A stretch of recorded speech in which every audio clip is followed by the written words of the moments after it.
¿Qué temperatura tienes a esta hora? Te lo voy a decir inmediatamente, solo decirte que aquí hay nieve para decorar Laponia entera durante un año. Lo vas a ver, es un festival, ya lo verás. Mira, liquidemos el tema datos. La hora, las 7:35 me parece ver en el reloj del campanario. La temperatura que me pedías, yo estoy aquí para servirte, Mercedes. Fíjate, en este caso un termómetro de mercurio. Esa imagen, que marca, yo creo que marca como -5, algo así. Sí, menos 5 prácticamente. Sí, -2. -2, sí. Es que estos termómetros de mercurio cuestan un poquito. Vamos a darnos un paseo por esta plaza en este municipio de 500 habitantes, donde saben muy bien, Mercedes. Donde pareces el único habitante, por cierto. Es que los demás están en casa con 25 mantas encima, allí acurrucaditos. Esto, Mercedes, me permito el lujo de presentarte el sistema de autorriego. Fíjate. Y permanente, además, durante unos días. Esto está duro como las piernas de Popeye, que dice Roberto, nuestro compañero. Fíjate cómo está. Eso sí que es una planta congelada.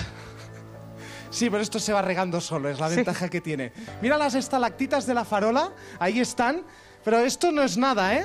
Yo aquí me he agenciado otra que no está nada mal. Enrique, como cubito ¿tú sirve, no pierdes la sonrisa o es que el gesto no te da para más? No, me he quedado algo petrificado por el frío. Esto sirve de cubito, pero tendría que ser para vaso de tubo, ya lo ves, porque la cosa está alargada.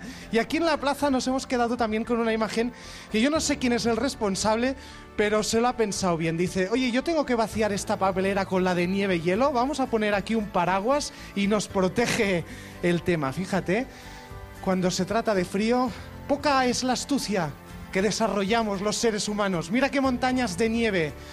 Y ahí al fondo, qué fachada. Yo voy con una bicicleta. Invitan y a jugar, Enrique. Sí, a jugar. Ven a jugar que verás cómo quedas. Tú te empotras contra esa fachada y la nieve cae de golpe seguro. ¡Qué frío, qué frío!